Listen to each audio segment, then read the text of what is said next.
নমস্কার বন্ধুরা, পিঙ্কি বনিক্স কুকিং ব্লগে আপনাদের স্বাগত জানাই। আজ আমি নিয়ে এসেছি চিকেন রেসিপি, আমার চিকেন কষা। খুবই সহজ পদ্ধতি, অথচ একটু ইউনিক, খেতে খুবই ভালো লাগে। সব কিছুর সাথেই চলে এটা। আমি এখানে 1 কেজি চিকেন নিয়ে নিয়েছি।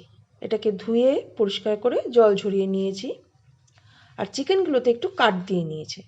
এখানে আমি 5-6টা পেঁয়াজ নিয়েছি, 20-25টা রসুন নিয়েছি, আর 2টো বড় আদার টুকরো নিয়েছি, 6-7টা কাঁচা লঙ্কা নিয়েছি। এবার আমি যে পাত্রে ম্যারিনেট করব সেখানে চিকেনগুলো নিয়ে পেঁয়াজ আদা রসুন গ্রেট করে নিয়েছিলাম সেটা দিয়ে দিলাম।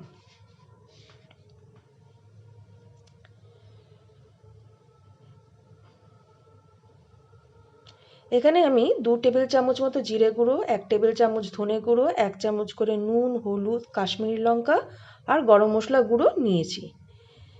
এগুলোও দিয়ে দেব। এরপর দেব 4 টেবিল চামচ টক দই। টক দইটাকে আমি ভালো করে ফেটিয়ে নিয়েছিলাম।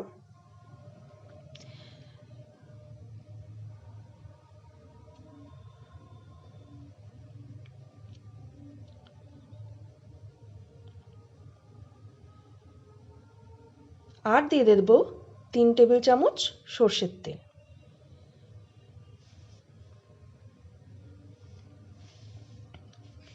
সমস্ত উপকরণ দিয়ে আমি এবার মশলাগুলোকে চিকেনের সাথে ভালো করে ম্যারিনেট করব। এই ম্যারিনেশনটা খুব দরকারি একটা জিনিস, অনেকটা সময় ধরেই করতে হবে। ভালো করে মাসাজ করতে হবে চিকেন পিসগুলোকে। কাটগুলোর মধ্যেও ভালো করে মশলা ঢুকিয়ে দিতে হবে। আমার ম্যারিনেশন করা হয়ে গেছে, আধা ঘন্টার জন্য রেখে দিলাম। কড়াইতে নিয়ে নিলাম 3 টেবিল চামচ সর্ষের তেল, তাতে ফোড়ন দেব একটা শুকনো লঙ্কা, একটা তেজপাতা, কিছু জয়ত্রী, 3টে এলাচ, 1 চামচ জিরে আর 4-5টা দারচিনির টুকরো। ভাজা ভাজা হয়ে গেলে ফোড়নটা এবার দিয়ে দেবো একটা পেঁয়াজ কুচি আর 5-6টা রসুন কুচি। ওই যে পেঁয়াজগুলো নিয়েছিলাম তার মধ্যে থেকে একটা পেঁয়াজ আর কিছু রসুন আমি কুচিয়ে নিয়েছিলাম, সেটা আমি এবার দিয়ে দিলাম।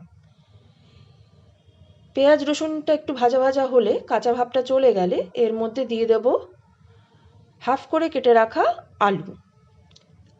এছাড়া দেব 1 চামচ করে নুন, হলুদ আর কাশ্মীরি লঙ্কার গুঁড়ো। এইগুলো দিয়ে আমি আলুটাকে ভালো করে ভাজা ভাজা করব।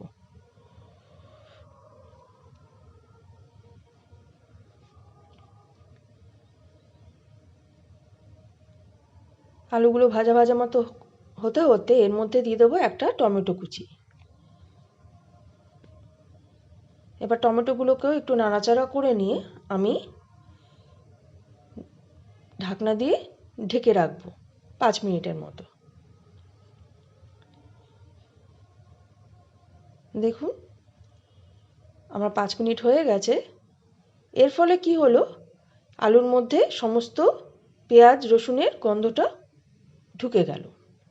এবার আমি দেব এর মধ্যে ম্যারিনেট করে রাখা চিকেনটা। এবার সমস্তটা দিয়ে ভালো করে কষানো হবে। এইভাবে আলু, মাংস সমস্ত কিছু একসাথে কষালে পুরো জিনিসটারই টেস্ট বেড়ে যায়। আলুগুলোর মধ্যেও মশলার টেস্টটা ভালো মতো ঢুকে যায়।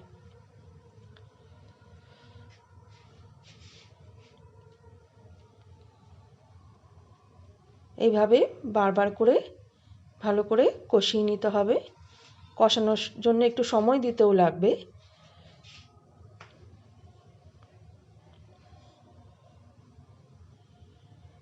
কালারটাও খুব সুন্দর এসছে।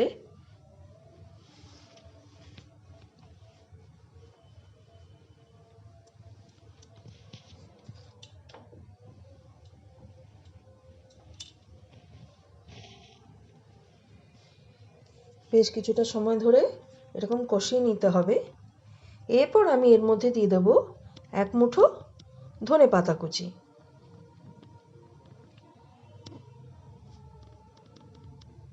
ধনেপাতা কুচি দেওয়ার পরে যেই পাত্রে আমি চিকেন ম্যারিনেট করেছিলাম তাতে কিছুটা জল দিয়ে সেই বাটি ধোয়া জলটা আমি এর মধ্যে দিয়ে দেবো। এবার এই জলটা দিয়েও আমি সমস্তটা কষাবো।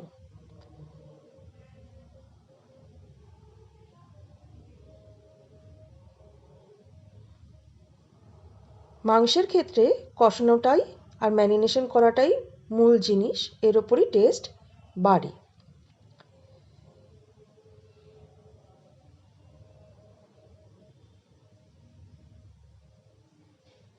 এবার আমি এর মধ্যে কিছুটা জল দিয়ে দিয়েছি। বেশি জল দেব না, জাস্ট সেদ্ধ করার জন্য, কারণ এটা চিকেন কষা হচ্ছে, তো বেশি জল দেব না। এই 1.5 কাপ মতো জল দিয়েছি। জল দিয়ে এবার আমি এটাকে ঢেকে রেখে দেবো সেদ্ধ হওয়ার জন্য 20-25 মিনিট। তৈরি হয়ে গেছে আমার চিকেন কষা।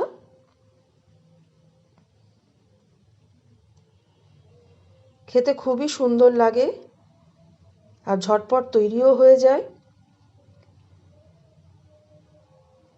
রুটি, পরোটা, লাচ্ছা পরোটা, ভাত, যে কোনো কিছুর সাথেই খুব ভালো লাগে খেতে। এভাবে আপনারা বানিয়ে দেখবেন বাড়িতে। যদি ভালো লেগে থাকে তাহলে কমেন্ট করবেন আর আমার চ্যানেলটাকে সাবস্ক্রাইব করবেন, লাইক শেয়ার করবেন।